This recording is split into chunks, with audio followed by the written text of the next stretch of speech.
இரக்கமுள்ள தாயே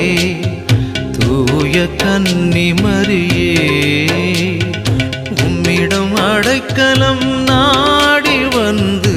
ஆதரவை தேடினோ மிகவும் இரக்கமுள்ள தாயே தூய கன்னி மரியே